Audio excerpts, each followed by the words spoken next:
Donald Trump sowing fear 18 days out from Election Day, accusing Democrats of mob rule.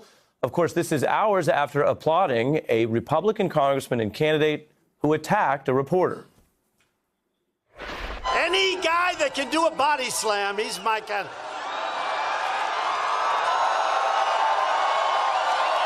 He's my guy. The Democrats don't like being called an angry mob, but really, that's what they've become. They're losing it, and they shouldn't be.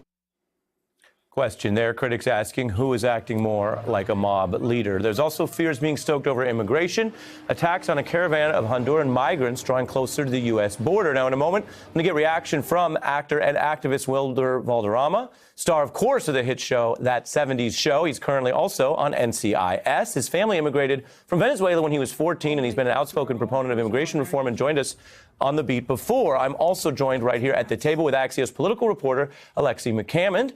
Now, I want both of you, before we get going here, to just take a listen to Donald Trump's claim that someone is secretly paying this migrant caravan to cross the border. Now we're starting to find out, and I won't say it 100%, I'll put a little tiny question mark at the end. But a lot of money's been passing to people to come up and try and get to the border by Election Day, because they think that's a negative for us. They wanted that caravan, and there are those that say that caravan didn't just happen. It didn't just happen. All caused because of the illegal immigration onslaught brought by the Democrats. Wilmer? Okay, so this is like a very old traditional dinosaur tactic of scaring the general public in midterm elections on what's really going on. This is really another way to distract and divert the real topic, which is answering questions about economy and healthcare, which is what people want to hear about in a midterm election. They continue to focus on things that are like, look this way, don't ask these questions.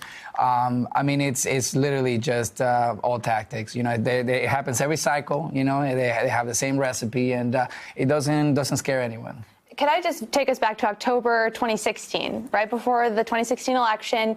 That's when Donald Trump introduced the phrase bad hombres and ramped up his immigration rhetoric, vowing to deport all of the bad hombres. That's right. He also made the false claim that Border Patrol agents were illegally allowing immigrants into the country just so they could vote in the 2016 election. That was in October of 2016. We now see that same exact strategy happening ahead of the 2018 midterms because he knows the Republican Party is in trouble, and he thinks that stoking this fear or a fear of loss is going to turn out Republican-based voters. No, the bigger issue here for them is that, and I brought some numbers here because I think it's important for people to know that Florida has now a record, right? 2.1 million Latino voters, making up about 16.4% of the state electorate. Now, that's something that, historically now Florida is experiencing a moment in time where something can really drastically change. Texas has about 41% of Latinos who are eligible to vote are between the ages of 18 and 33.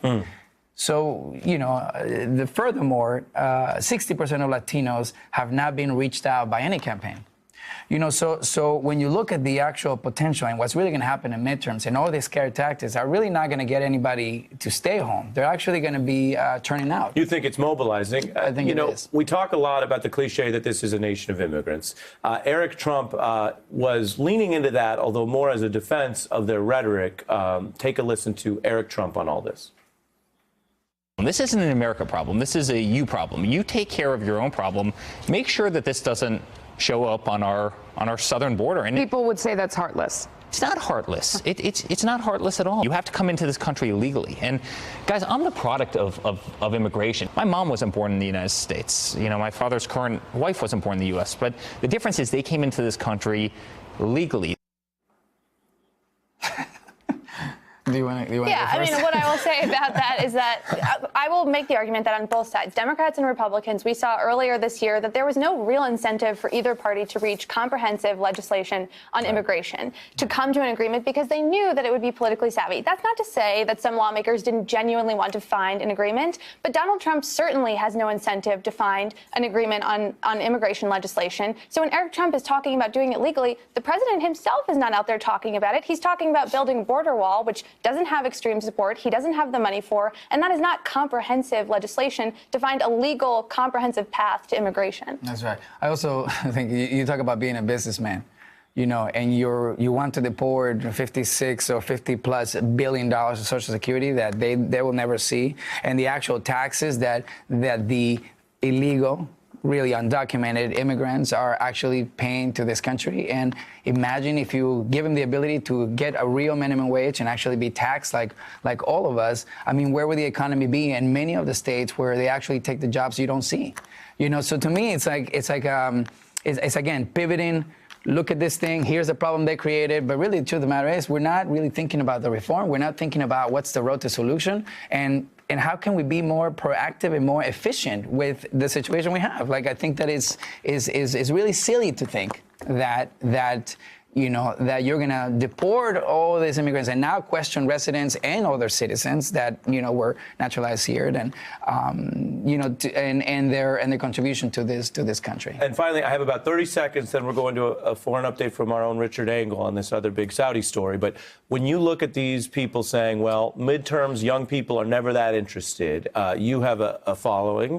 What do you say to young people about voting next month? You have a moment right now to make history.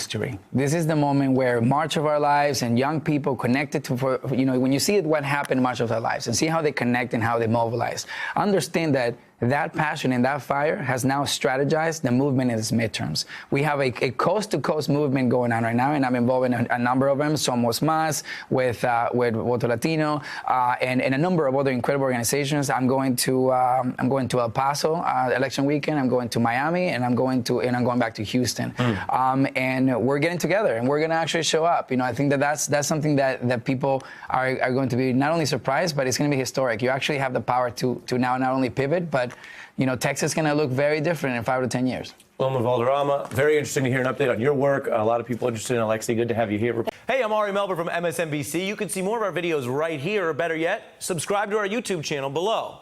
You could have been anywhere in the world, but you're here with us, and we appreciate that.